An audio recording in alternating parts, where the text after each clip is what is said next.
Israel again waking to the sound of war. At 7:30 local time, just 6 hours after the American strikes, a ballistic barrage struck areas across northern and central Israel.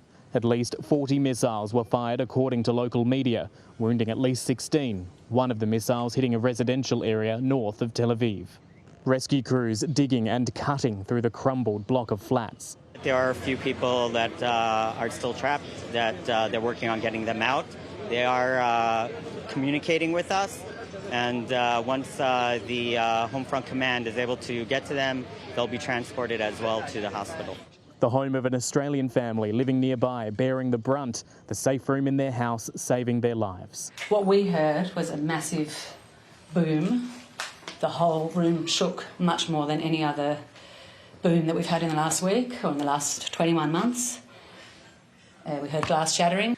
They'd hardly had time to process the US's decision to strike Iran when they found themselves in the firing line. And I saw these alerts that America had gone in and bombed Iran. And I thought, OK, this means trouble for us. We've got to brace ourselves.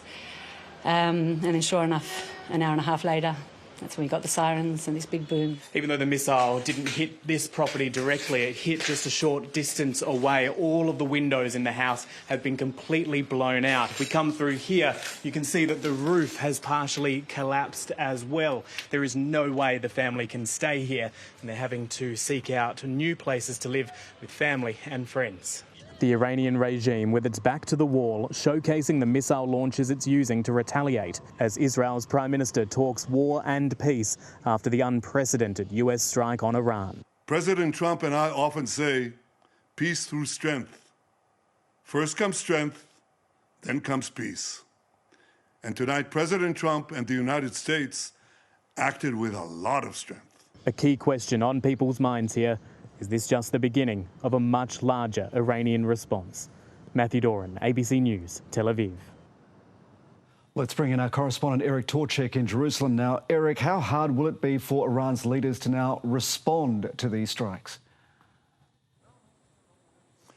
Jeremy, while they've threatened, severe retribution in the past, the truth is they don't have many good options. They're already downplaying the impact of these strikes, saying the damage to places like Fordo is only superficial and that the enriched uranium that had been stored there had already been moved to other sites. And then you couple that with a threat to withdraw from the Nuclear Non-Proliferation Treaty, and you have the nightmare of nuclear watchdogs, which is that Iran potentially goes for a nuclear weapon in secret, whereas previously its nuclear program has been largely open to international oversight.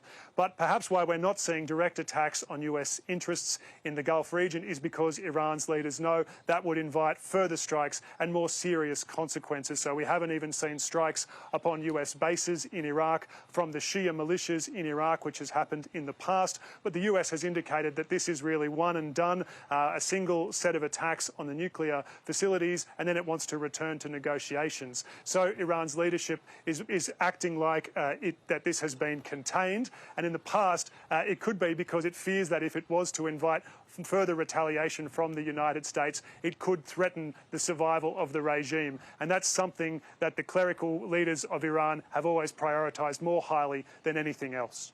Eric Torczyk reporting from Jerusalem.